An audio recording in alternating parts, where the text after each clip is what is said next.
Hello friends, आप सभी का स्वागत है मेरे यूट्यूब चैनल के अंदर। आज हम बात करने वाले हैं रेसिडेंशियल स्टेटस के बारे में। तो फिर रेसिडेंशियल स्टेटस जानना बहुत आवश्यक है क्या?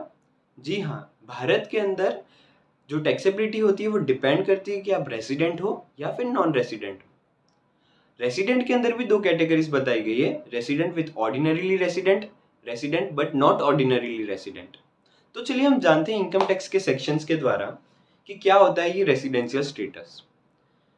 रेसिडेंशियल स्टेटस जानने के लिए हमें यहाँ पे बेसिक कंडीशंस बताई गई है।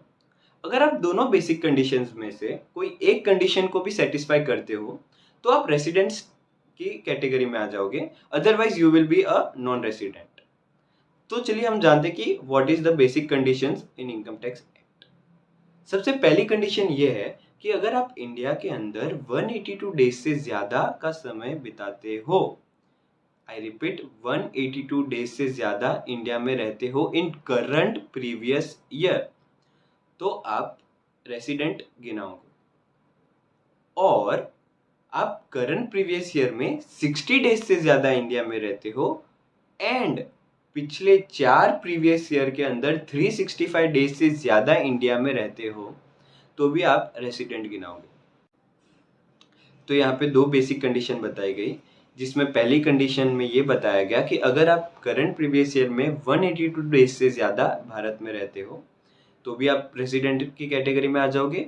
और अगर आप करंट प्रीवियस ईयर में 60 डेज से ज़्यादा रहते हो एंड पिछले 4 प्रीवियस ईयर के अंदर 365 डेज से ज़्यादा इंडिया में रहते हो तो भी आप रेसिडेंट की कैटेगरी में आ जाओगे। अब आपको पता चल गया कि आप रेसिडेंट हो और आपको ये जानना है कि आप रेसिडेंट बट ऑर्डिनरीली रेसिडेंट हो या फिर resident but not ordinarily resident हो।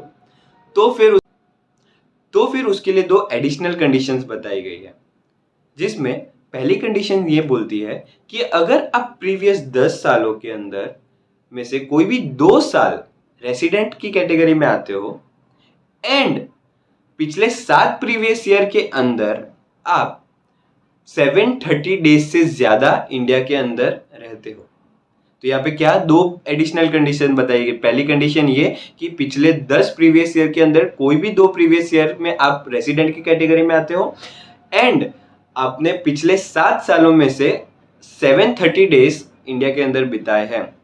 अगर आप दोनों ही एडिशनल कंडीशन को सेटिस्फाई करते हो तो आप रेसिडेंट बट ऑर्डिनरीली रेसिडेंट की कैटेगरी में आ जाओगे।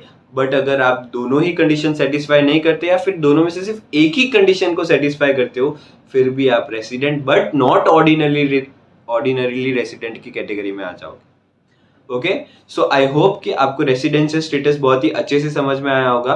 अगर आपको कोई भी डाउट हो तो आप मुझे कमेंट में बता सकते हो, मैं पूरी कोशिश करूंगा कि मैं आपका डाउट फिर से सॉल्व करूं। Thank you for watching my video.